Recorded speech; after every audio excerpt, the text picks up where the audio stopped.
Good afternoon. Good afternoon, everybody. I'm Kermit Whitfield, a member of the CMC Board of Trustees and Director of Communications for United Way of Central Ohio. Thank you all for coming today. Today, our forum, 18 and Out, Foster Care Dilemma, is supported by the Dave Thomas Foundation for Adoption. Let's take a moment to thank them for their support.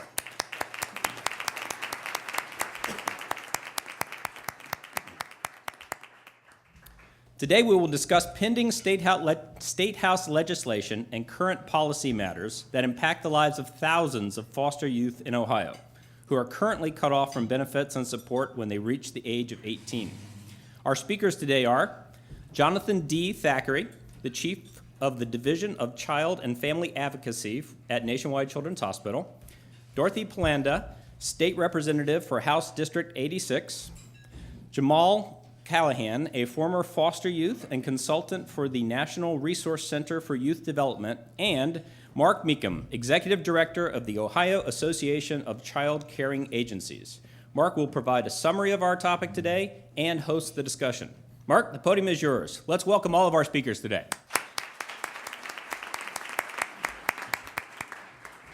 Well, thank you, and special thanks to the sponsors of this event, including the Dave Thomas Foundation for Adoption, and to the members of the Columbus Metropolitan Club for hosting us and providing a forum for a conversation on this very important topic, 18 and Out, the foster care dilemma. We are very glad to be with you today. So I represent a statewide coalition called Ohio Fostering Connections. We are a collaborative of experts in the fields of foster care and youth housing.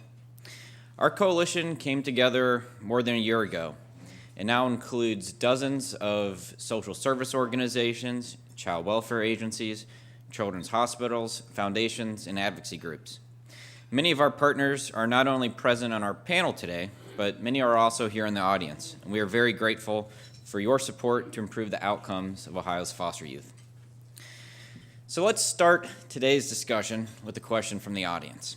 With a show of hands, how many of you have been the parent of a teenage child? All right.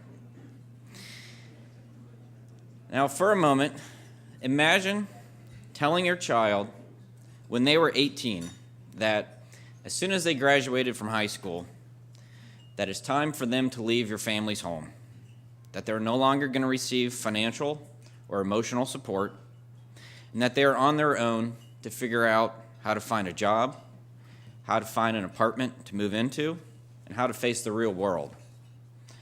How would you feel as their parent? And how do you think they would feel? How many days do you think it would take before your kids experience homelessness or become victimized in the real world?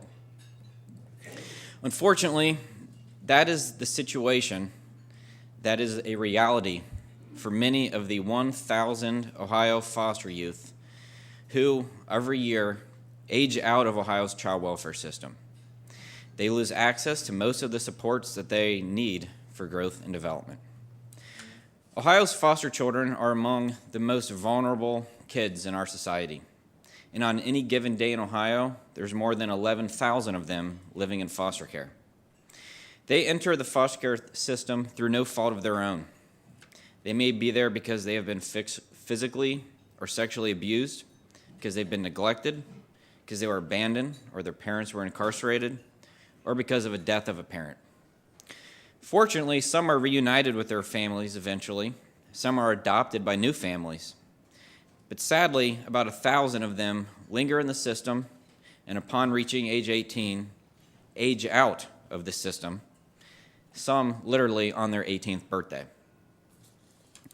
Often, we find that these young adults may have no support system and no safety net.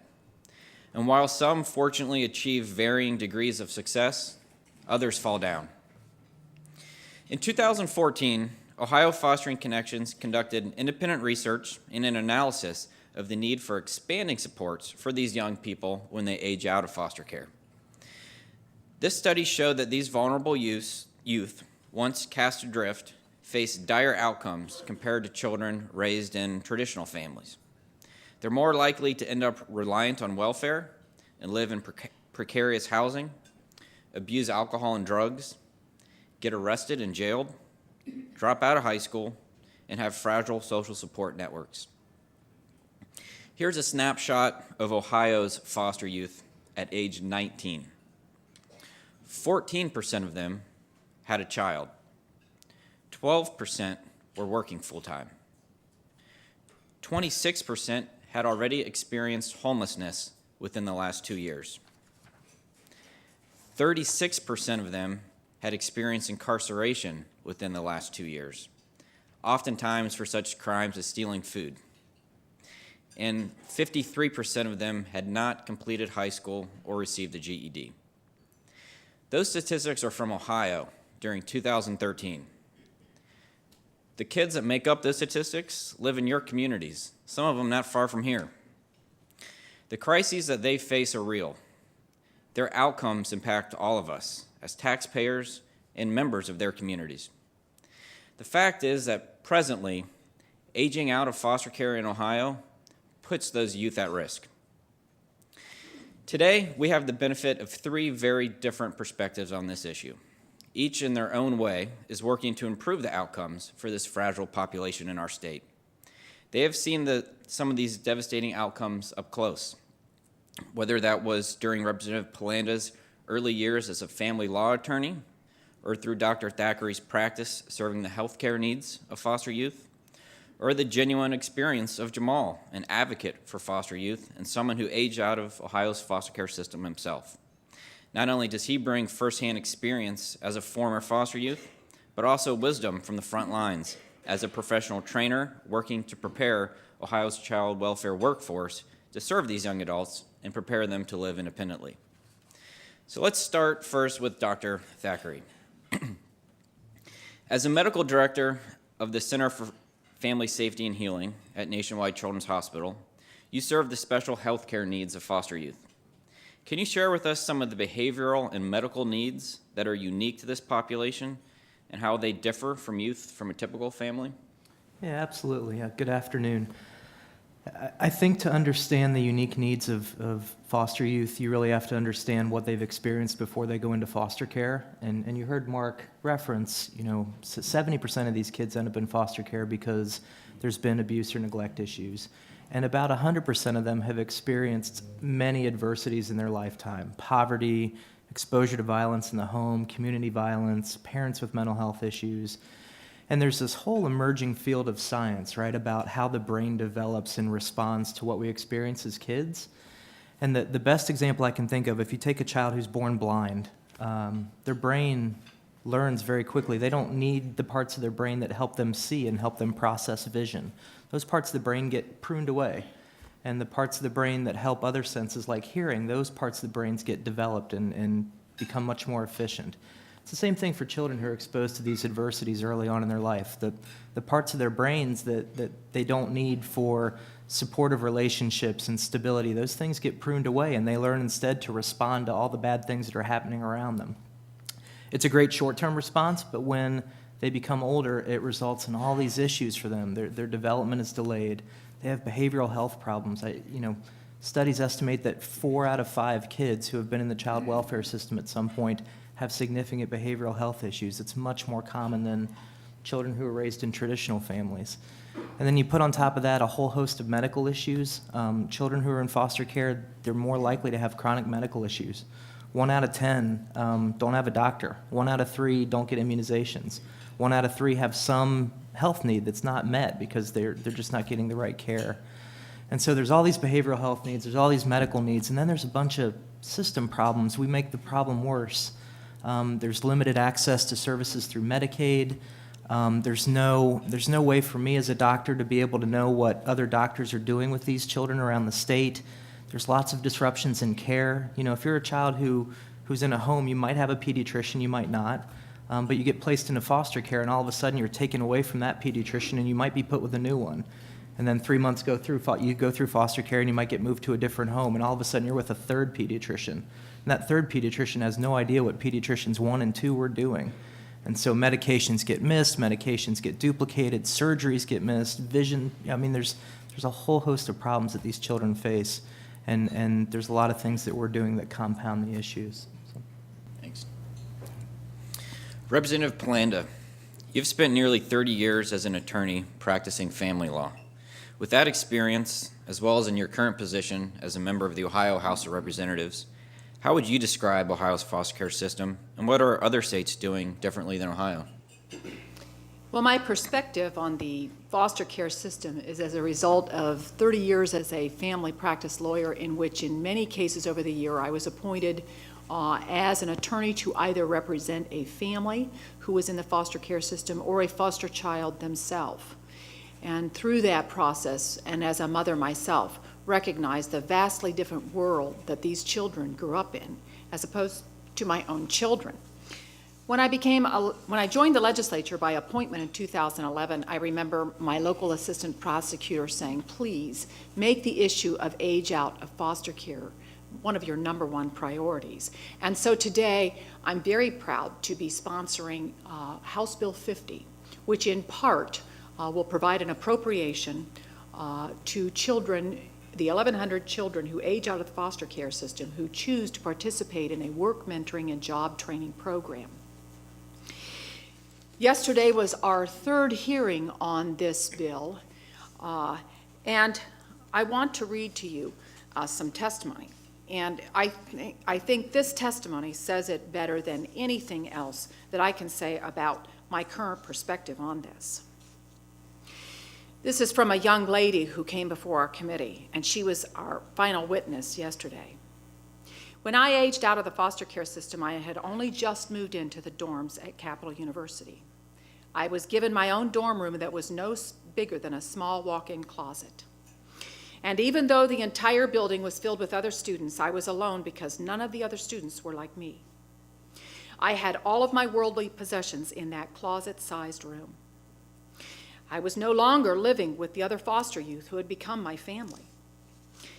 Other students went back to their homes during breaks, but I spent Thanksgiving, Christmas, and winter break, and spring break by myself in that dorm.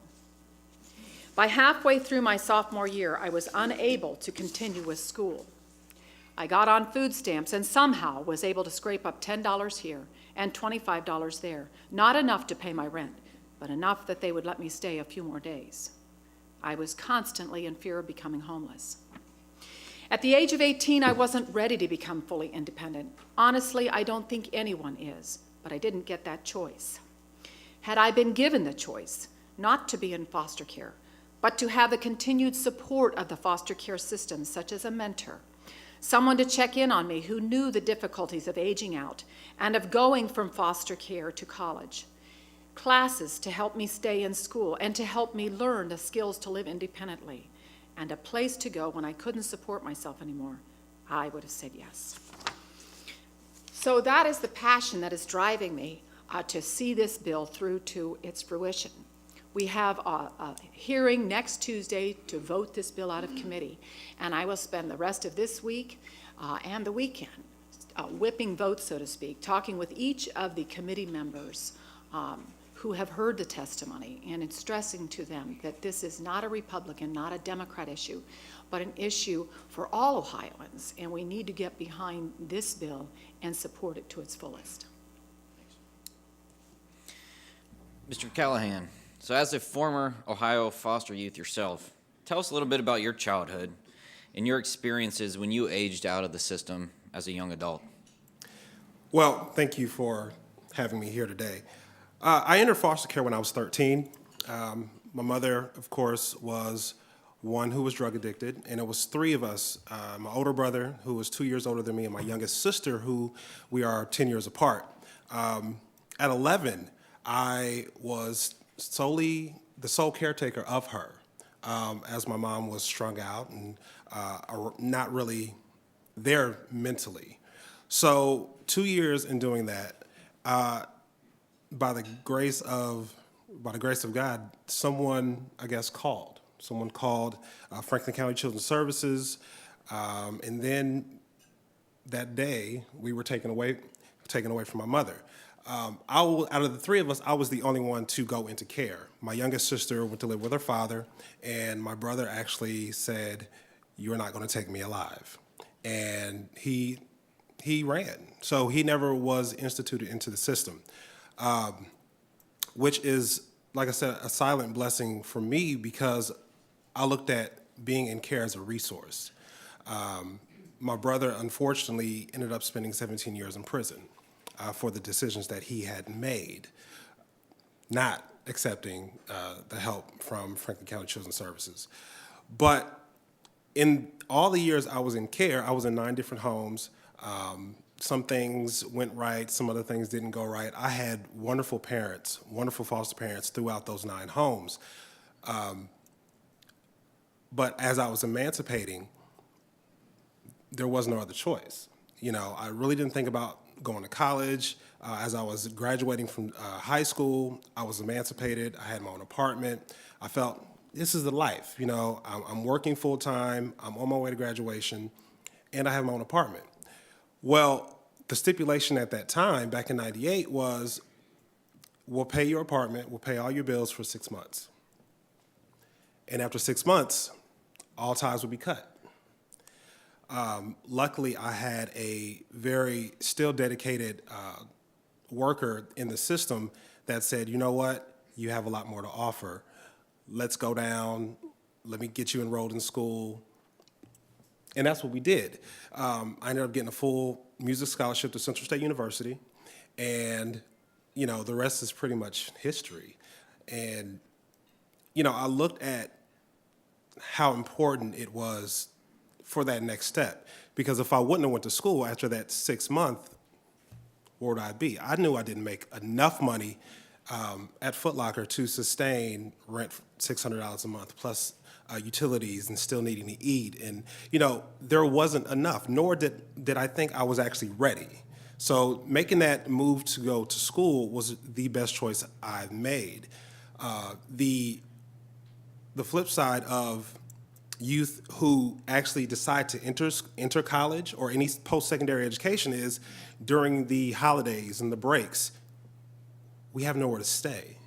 Luckily, I had connections and those people that I call lifelong connections where I was able to ask, hey, I'm on break this week, you know, can I come crash at your house? And, you know, they came through. But not every youth has that. Not every youth has that significant person that they can call once they leave care to say, hey, can I crash on your couch? Or is there a room that I can stay for spring break or Christmas break? That's what they don't have. So extending foster care to 21 will only help that. You know, if we can have foster parents who are willing to take youth in up until 21 before they graduate from college, then that's less stress it would be on the youth, because without anywhere to stay, now you're worried about, I have to work to provide myself with an apartment during those breaks. I have to now dedicate my mind and my body towards working and coming up with money to pay for those bills rather than focus on my studies. And I was thankful that I had those people that I could call on and have a place to not worry as much about that. But there are so many more youth that have that to worry about that fail at post-secondary education because of those extra worries. And I was thankful enough to get through. I was thankful that, again, I had those connections. But if I didn't, where would I be standing? Where would I be sitting? There's a lot of youth that want to succeed, but the deck is stacked against them. Me personally, that's why I fight so hard, and that's why I advocate, because we need these supports in place. Without them, there's a long line of youth, and even, you know, Mark said it, 26% of youth that age out of foster care in Ohio in 2013 experienced homelessness. How is that helping them succeed? How is that helping them to prepare to be, you know, tax-paying citizens? It's not. So, you know, from my personal experience, you know, I've deemed my life work, as the representative said, to make sure that those supports get put in place. Thanks. So, Representative Pelanda, with your legislation, if it were to pass into law, do you think youth who are in a similar situation as Jamal aging out would be more likely to pursue higher education? Well, that's our concern, and when, anytime you have legislation, you have to do what's called a fiscal analysis, and in determining what monies we would need to address this situation, there becomes a question. If we offer this, how many of our foster youth that are going to age out of the system will take advantage of it? And so quite realistically, in looking at this appropriation, which either can be done with a one-time appropriation or a phase-in period, we anticipate that, initially there won't be as much participation in this program until we get the program up and start seeing the successes, and that other foster youth will be examples for those to participate in the program. Mark, could you speak a little bit about the latest figures for what this is going to cost? Do you have those numbers available, or can you speak generally about it? Sure. So we commissioned an independent research study to evaluate both the costs of implementing this program over a 10-year period, but also the benefits to society. And what we found is that while there are real costs of providing housing and case management support, supportive services to these youth between the ages of 18 and 21, there's actually a very significant amount of cost savings that our state would experience. These youth would be more likely to have a high school education, more likely to pursue college, and if you do that, your earnings potential goes up. And there's a lot of research that shows with just 1 year of community college, the amount of money that you'll earn during the next 5 years or your whole lifetime increases significantly. So our researcher took that type of situation into account and found that by making more money, you're paying more in income taxes to the state, and by having better outcomes, having more stable housing situations, we've learned from other states that you're less likely to experience homelessness, less likely to be incarcerated, which is very costly. So when we compared all of the costs for serving these youth for 3 more years in the right way, with all the benefits to Ohio, what we actually found is over a 10-year period, Ohio will actually have a net gain in terms of the total cost of the program. We'll be making money by having these youth have better outcomes. One significant study from the Annie E. Casey Foundation showed that the greatest cost to any state for these youth is to do nothing different. And if we have 26% of our youth experience homelessness after they age out, there's a lot of cost associated with that. In this particular foundation study, identified a total cost of $300,000 to society for each youth who ages out without these kinds of supports. So there are clear costs to the program, but there are also clear benefits to the program as well. So as the chief sponsor of House Bill 50, Representative Pelanda, can you tell us about how this bill fits into the priorities of this new General Assembly? Well, initially, I was so pleased at the governor's inaugural address when he issued his talking points before and after the address, and right there in his talking points was a statement that one of his priorities was to focus on youth ages 16 to 24.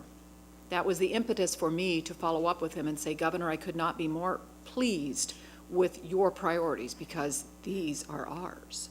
And so I'm really excited about the fact that he's thinking the way that we're thinking in terms of the legislature, from an economic standpoint, from a human perspective, that if we, and I believe that the governor's very soul is committed to the concept that the future of Ohio's economy is in direct relation to the health and the future of Ohio's families, their financial health, their physical health, and their mental health. And that we, as governor and legislators respectively, need to do everything we can in our power to provide families and children with the tools they need to succeed and help others succeed. And I truly believe that's his philosophy. Of course, that's my philosophy. And together, I think with that philosophy, we can accomplish great things in this legislation and in this legislative term. Dr. Thacheray, Nationwide Children's Hospital has signed on as a supporter of the Ohio Fostering Connections Initiative. What role do you feel that children's hospitals should play in supporting foster youth after 18? And if this bill passes into law, do you feel that there's a need for hospitals to redesign their programs that serve this population? Yeah, children's hospitals are we're just a piece of the puzzle, but I do think it's an integral piece of the puzzle. As I'm listening to Jamal talk about worrying about his job and his education, what occurs to me is if you have diabetes and you can't get it controlled, if you can't control your asthma, if you've got depression and anxiety to the point that you can't function, then it impairs your ability to get and keep a job. It impairs your ability to learn. And so all of these things go hand in hand. So I guess all that to say, children's hospitals, I think, play a key role in this and would benefit both from passage of the legislation and be a partner in helping these children succeed. I wouldn't call it a redesign. I would call it an expansion of some good things that are going on. So Cincinnati, Columbus, Cleveland, all of those children's hospitals and others have started to design various models of care specifically aimed for this population. And, at least here in Columbus, we take care of kids through 21, and, quite honestly, we take care of some of them to 22 and some of them to 23 because we know that they need extra assistance and they need special help.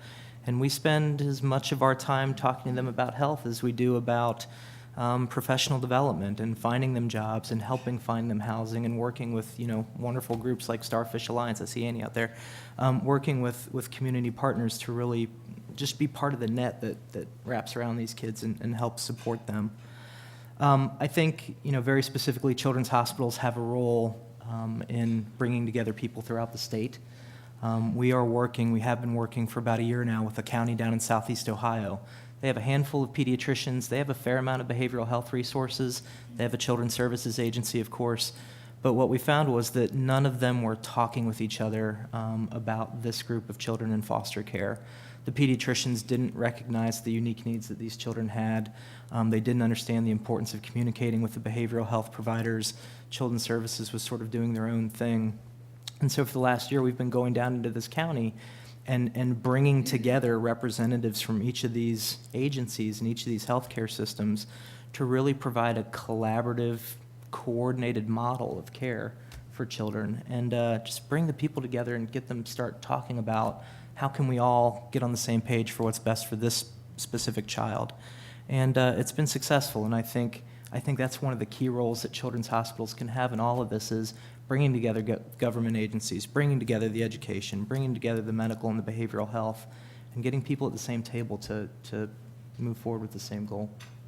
So if this bill is passed into law and youth were continued to be served by social service organizations for an additional 3 years, do you think that it's likely that they would continue to receive integrated health care from children's hospital type settings? And if so, what kind of impact would that have on their life?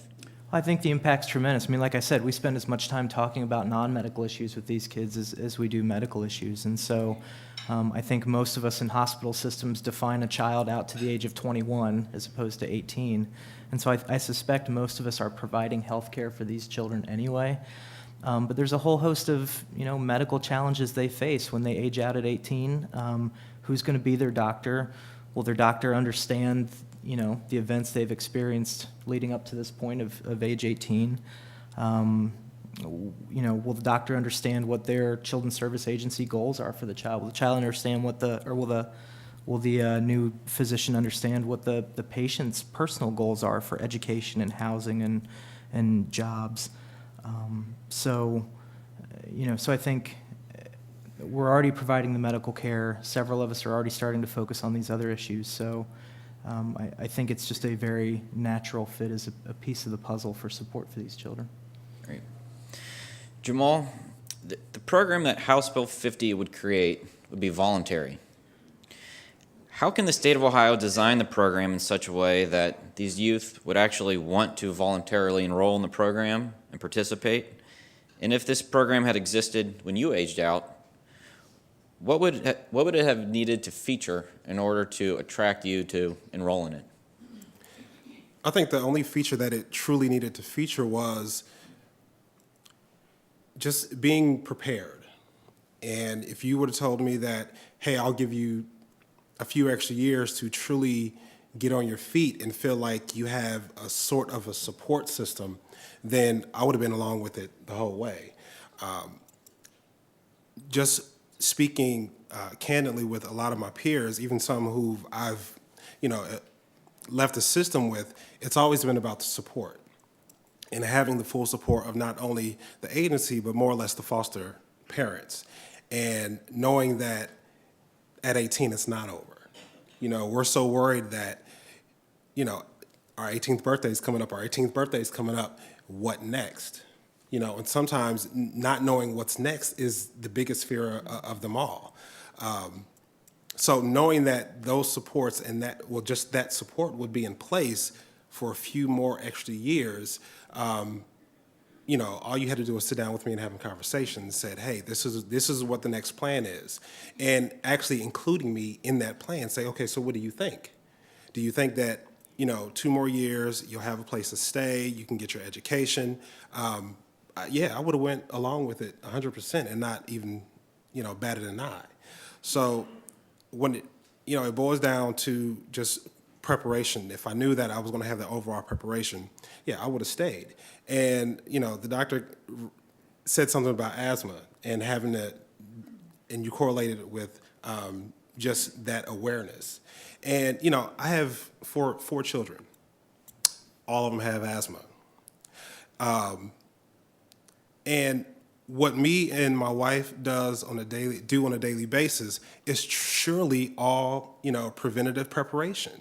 When it comes down to preventative meds, making sure that, they take them every day, making sure that we do everything in the house that we can do to prevent an asthma flare-up is not a normal person's daily routine. So what are we doing? We are preparing and we are preventing those things, those natural things that are in the house from affecting our children's asthma. So when you equate that to what needs to happen with the supports to foster parents, when it comes to the supports of, the agencies, period, it's all about preparing them and putting preventative measures in place to subside homelessness or subside for children not being ready when they turn 18. And that's one of the biggest issues that we see. Foster parents aren't prepared. I train all over the state for multiple agencies, and I see in most of my classes that the foster parents just aren't adequately prepared. And they might have knowledge and they've been foster parents for, 20, 25 years, but all they see is 18. I have you till you're 18, and after you're 18, there's nothing else I can do for you. Versus those that I've seen, that I've talked to personally, and they said, if I could have kept that kid till 21 and had more time to work with them, I would have done it. I would have done it in a heartbeat. And I've heard the horror stories from foster parents saying, this child is not doing as well as we wanted them to do because they didn't have the supports. And I didn't feel like I had enough time to prepare them for life, especially when they come in at 16, 17, and 18, because they turn right back around and they're exited out into society. So. In just a minute, we're going to start taking questions from the audience. So please start organizing your questions now. So final question for the panel goes to Representative Pelanda. I noticed that when House Bill 50 was introduced, there were around 13 co-sponsors. Around half are Democrats and half are Republicans. And I've testified to the House Community and Family Advancement Committee about House Bill 50. And what I've found is that Republicans and Democrats on the committee both seem equally interested and supportive of this bill. So in an era where not many bills that move and eventually pass into law are bipartisan, what makes this bill different?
We're now going to take questions from the audience, which is a tradition of Columbus Metropolitan Club events. So before asking your question, please state your name and then ask your question. And we thank you in advance for avoiding long editorial comments. My name is Susan Emerson, and this topic is very personal to me because at this moment I have living in my house a 22-year-old young man who was a classmate of my son's who would have been homeless at 18. So my son's off at college and his friend is living in our house, and we think about 6 months from actually launching on his own now. Based on my experiences with him, one question I had as I listened to you, there was a lot of discussion about getting kids into college, which is a wonderful thing. But we all know that not all kids are going to follow that path. Some of them don't have the emotional maturity and the executive function to make it in that vein right now. So what is some of the support that would be offered through this bill for kids getting, because one other thing I do need to say is, unlike in 1998 when you were launching into this, nowadays, for an unskilled worker, there are no 40-hour-a-week positions available. There are a lot of positions they can get at minimum wage, but they're 20 to 30 hours a week. So it's an additional challenge in supporting themselves. Why don't we start with Jamal? Okay. I think this bill is very vital and very key because and correct me if I'm wrong, it gives extra funding to those programs who are going to put those programs in place. And we know that every kid is not built for a four-year college, but we do have allies and advocates that know that we can let the youth know that there's vocational schools, there's trade schools, there's two-year colleges, and that though a four-year institution might not be for you, there are other avenues. So we want to always encourage post-secondary education, but we want to guide them to what fits for them. I would say that part of this bill includes set-aside appropriation for the creation of an advisory board, and this advisory board is going to have 1 year from the date that the governor signs this bill into law to create the program, the mentoring program, the job training program, and the workforce development program. Governor Kasich is a great advocate for saying not every child should even be thinking or steering. We shouldn't be steering 100% of our children into college. We need to recognize each child's unique talents and abilities and recognize them early so that we can be steering them into the appropriate career for their future. So I don't think that at any time the focus of this legislation was to steer all of them into a four-year college program. That's not my focus as a legislator. That's not Governor Kasich's focus. But this committee that will be created will be vested with the responsibility of how we create this job training and mentoring program. Next question. Hi, I'm Bill Lafayette. I'm a member of the CMC board, but I'm also the owner of a firm called Regionomics, which focuses on local economies and workforce development. And that's the perspective that I ask my question, which is actually a riff on the last question. We know that there are all kinds of very formalized supports available in the workforce system for youth who are 18 to 24. And I'm just curious how formalized the relationship between this board, which is very important, and that system, which knows the needs of the local workforce and local employers, how formalized those relationships are going to be. Again, one of the most important points of this bill is that we need to give this advisory committee a year to figure out how we're going to launch this program for our first group of youth that are going to graduate and be a part of this. And certainly the relationships that exist now will be a critical part of this advisory board's link to the communities and to the other agencies that are already working on these programs. I want to follow up on something that Jamal said. The key to the success of this program is to begin talking early with these youth. We're not going to start talking about this program at 18. We want to start talking about this program with youth as early as possible. Number one, to reduce the stress of that horrible day when they turn 18 and they're out the door, but also to get them thinking about what they would like to do, that there's going to be someone there after 18, that there's going to be not only job training, but also mentoring as a part of this. Because what we found, and Jamal touched on this, is staying with them for 6 months after they graduate is not going to be the key to success. As a mother of 3 children myself, the mentoring never ends. The support never ends. And so more than the job training perhaps, is the idea that there's somebody there always for these children. I'd like to add that one of the things that I've learned during this past year is how many agencies already exist in Ohio that serve young adults in career training programs and supportive housing programs who are now learning about House Bill 50 and are thinking, maybe our program is already designed to be successful for serving these kinds of youth. So I think one of our challenges is to find where the expertise already is and have them at the table to help design this new state program. Next question. My name is Becky Westerfelt, and I'm from one of those programs, Huckleberry House. And we work with kids who have transition age youth who have aged out, but we also work with kids who have been put out. They maybe have done a fair amount of time in foster care, but they didn't get to 18, and so they didn't age out. And my question is twofold. One is, have you considered broadening the population that would benefit from your advocacy in general? And the second piece has more to do with policy in general. Whether you've aged out or you were put out, you ended up homeless on your 18th birthday. There are a number of policies in the adult system that artificially create barriers, such as to the adult housing services and to mental health services and to health care. So could we consider, again, broadening your focus to look at programs and policies in the adult system that could work better with this population if they remove some of those barriers, such as whether or not you're a full-time student, what your rent history is, and that type of thing? I think the key right now, legislatively, is to get this first piece of legislation enacted into law. Obviously, this will be a work in progress. And as I like to say, we're eating the elephant one tiny bite at a time.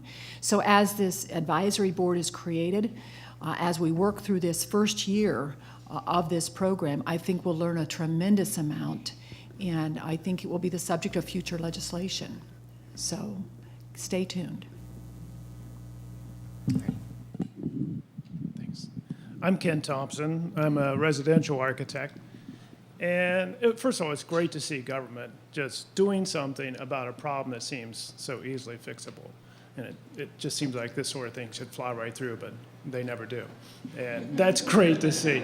My question is really a practical one, or what seems like a simple one that would help this process is there a network that folks, like so many of the people in this room, could volunteer to host these folks over a college break, a holiday, something like that, just a very simple thing that I know my wife and I would love to do. So. Well, Mark may be able to answer that, but I would say one of the challenges as a legislator, Mr. Thompson, is that you can't legislate volunteerism. We don't want to legislate volunteerism. We encourage it, and we know that there are many counties that already have programs in place, but I feel strongly that we should not be over-regulating and over-legislating some of these volunteer efforts to enhance what's already in statute and what's already in law. Mark, do you want to speak a little bit more about that? That's an extremely important question. There are some agencies in Ohio that have mentorship programs that match caring adults like yourself to youth who are aging out of care and need a supportive person in their life.